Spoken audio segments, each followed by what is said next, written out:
Showbiz in full HD.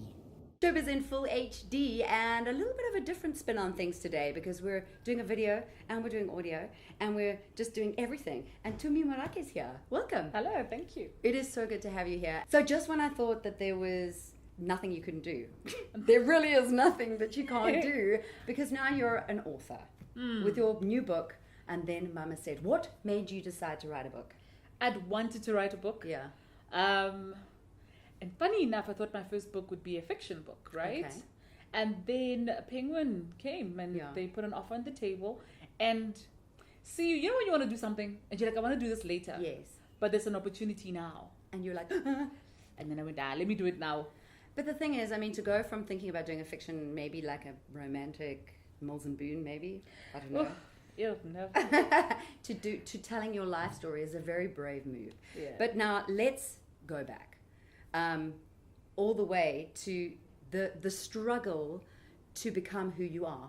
Because I mean, I've read your book. I haven't finished it yet, and it really is the story of a woman so determined to succeed and so focused on her goal, and it's really admirable. So. I mean, people have no idea, and I honestly was reading it, going, I couldn't put it down, and I was going, you struggled. So tell us about your early beginnings in Tabanchu. You know, it's funny when you're struggling and you don't know where you're struggling. Yeah. So in Tabanchu, I think maybe as a child, that was the first time I got to see how rough life can be. Because I'd grown up nice and pampered. You know, I lived with my mom and my dad, and I went to school, and, you know, it was relatively normal. Yeah.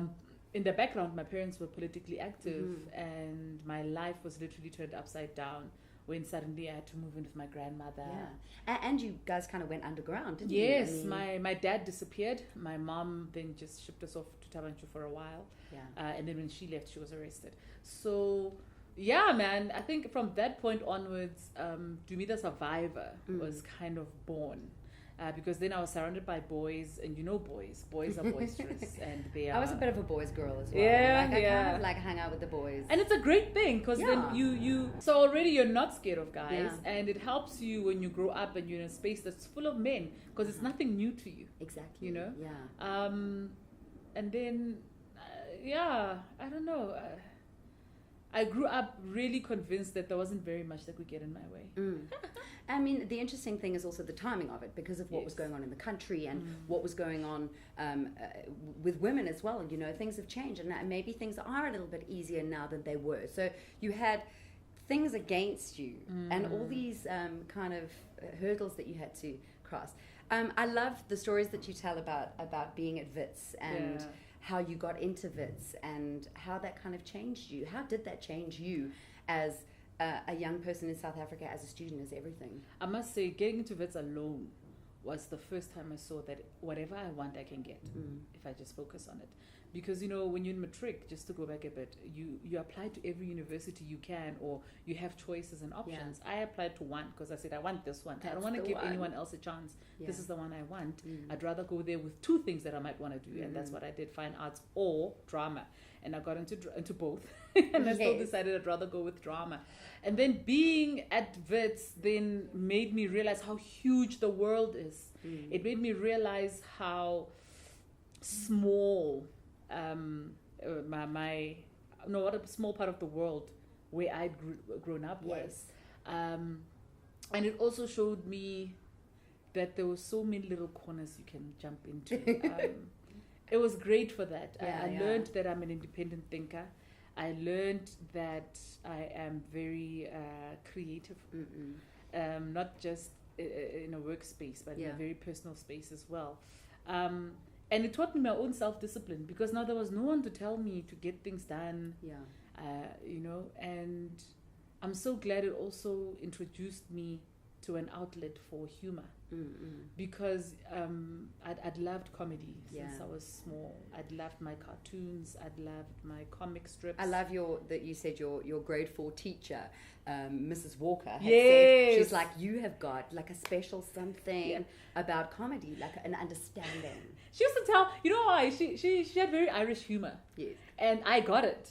Did you tell her like bad Irish jokes? I didn't know them. She would bring them. Okay. And I would get them. Yeah. When everybody else in class was looking at like, that's nice, ma'am. And I'd be on the floor, tears streaming from laughter. She's like a bit of an inspiration, Mrs. In Walker. a huge way. So that is my earliest memory of somebody acknowledging that I have a sense of humor and that it's a good thing, you know, because also as a kid, often you get into trouble if you're caught laughing because people have decided it's inappropriate, or if you say something and you mean it lightly or as a joke and then you get into trouble because you're being inappropriate. Yes. So yeah, in many ways, she really was very important. And then, I mean, your whole sort of journey with Wits as well was not an easy one. And so I don't want to tell everybody everything in the book because these are the things that kind of struck a chord with me, and that a lot of people don't know that you didn't have everything. So you were at Wits and you were battling, and even though you had the bursary, you still had to pay for your residence, and you had to still live, and you had to still do what you needed to do and get to where you needed to go.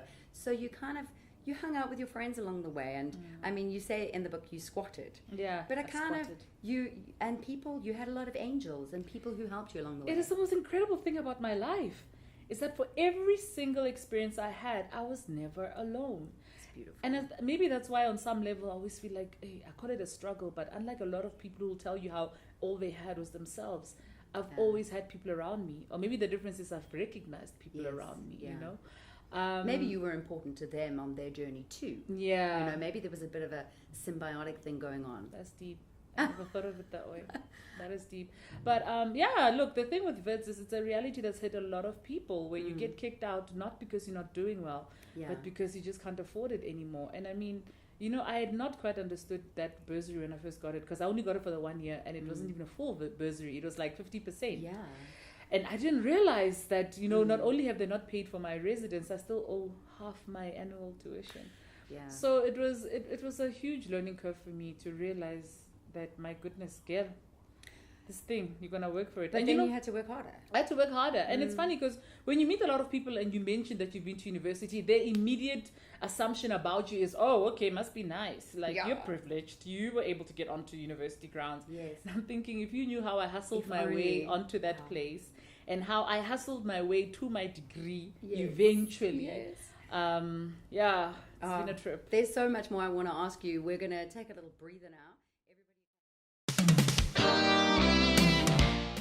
We're back, Tumi Morake, and then Mama said. We're talking about everything. We're talking about comedy, your book, university, your life, everything. So we've touched on Wits and the struggle of what that was. And then you were exposed to the comedy side of things. And then what was the initial point where you were like, because you were writing and you were doing a bit of TV here and there and doing your thing. When did that comedy thing just grab you by the... I think because I dabbled when I was in school. And I went and watched Blacks Only. I attended Blacks Only. It was one of the first ones to come out. When was that, like in the early 2000s? This was early 2000s, early 2000s. And I remember watching this big comedy show, my first experience of a big live comedy show. There's only one woman who's taking part there, and I mean, she was all right, you know? Yeah. But I was sitting there going, man, I could kill it on that stage. And I went home and I wrote it down. And years later, I found the book in which I'd written that I am going to get up on that stage and I'm going to kill it, you know? And it just... people... I'm the worst planner on earth, okay? When people say, you must have your goals and what you're going to do, I suck at that. But I didn't realize I've been doing it without calling it goals, in that when I'm list for something, when I have a desire, when I have a dream to do something, I tend to go and write it down somewhere because I'll talk about how I'm going to do it or where. Yeah. And I've only now realized that, Tooms, you've been planning goals and it's just that you didn't call them that and you didn't do it the standard way. And so that's how comedy found me, watching other people do it and going, but I can do that. And then jumping in and taking the chance and asking. I mean, I begged David Gow for a good 2 years before he gave me a chance to be on stage. So it scares me, like that whole thing. I mean, I'm in the industry as well, but that to stand up and do comedy, I have the utmost respect. Because, I mean, have you died? I've died. The phrase, like, I've died. And it's so weird. Like, There's a time you're afraid of dying. Then there's a time you need to see what it takes for you to die. And the great thing about dying... We're talking about dying on stage. Yes, not dying like on stage. Oh, please, yes. So for people who don't understand comedy language, killing is when you are winning, and dying is when it's not going your way. The crickets are like... And dying has become important because dying is your way of listening to your audience or realizing you're not listening to them. Because whatever's not working, in that death, should I fix this thing and come back with it? Yes. Or must I just bury this thing and find something else? So it's an important thing to go through. It's just that when people know who you are, it's now about where you're willing to die, where you're not willing to die. Like, I'm not willing to die on a big stage with 2,000 people in the room. But I'll happily die. So then you've got your safe gags. Yeah. Like, you've got your ones that are like your go-to. You need the winner. You need the punches. Yeah. And then where I'm okay with dying is the comedy clubs, the smoky comedy clubs, where your job is to test the material. You know? Yeah. Another thing I wanted to ask you about is your name, because I didn't know that this was not your name, and that your name is Relopile. Yes. And well done. The pronunciation. You know? Yes. So you and Penny Charteris, the agent, was it her who persuaded you to change it? Because you know, in the beginning of the book, you say Botumelo Tumi is like a known name, everybody knows it, but Relopile is like a little bit of a exotic, different name that people don't know. So why did you change it? When people call me Relopile, I know they know me. I know they know the my whole world's father, gonna be my that mother. They know where I'm from. Is that your naughty name? It's like my if you're in first trouble? name. Yes. Relopile. But you know what? It's actually so special that even in the family, there are very few people who've called me Relopile. So I grew up as Buitumelo, probably because it was the most common name anyway. Yeah. But this Relopile was hardly ever used. And when I met Penny Charteris, I was still in school, so I was very much Relopile Morake. But all my friends called me Tumi. Yeah. And so I met this tall, well put together lady who was an agent that people wanted to have. I mean, back then, it was either you were with Penny Charteris or Munyin Lee. Exactly, and then you were, tops. Tops. And so she asked me my name, and I said, I'm Relopile Morake. She said, darling, no one's going to remember that name. Do you have any other names? Tumi. Perfect. You're Tumi Morake. And ever since then, Penny Charteris saved me with just At least that. you didn't throw out like Sandy or something. I know, right? Sandy Morake. Although I did consider it. I kept looking for an English name. Oh, did you? No, I hate that. I was looking for one. I was like a Katie. Katie like, Morake. Yeah, but I was like, oh, Katie's going to soften me. No. I really struggled with the English Tumi, names, man. hey? And then I was like, let's go with Tumi, because there's Tumi. Tumi. And you can give it a twang. Yes, you can make it nasal. So I went with it. I like it. That's you, thank goodness. And then obviously your family is very much a part of your journey as well, and who you've become and who you are, and molded you as a comedian as well, I'm sure. Yeah. Can we talk about your family a little bit? Absolutely. Your Look, pillar of strength, your man. Yes, my man. You know, the book, and then Mama said, when you read it, you'll see how she has influenced every little corner of my life. And this pillar of mine that is called my husband is also one of the people that my mom told me was the one. And I remember being so annoyed with her, like, dude, what are you talking about? Like, what else? You just like him. And little did I know, I really was meeting my soulmate. He made me, not even made, like he just encouraged the comedy thing for me to take it seriously, to jump into it as a career, even academically. You know, when I was struggling, he supported me. He was there.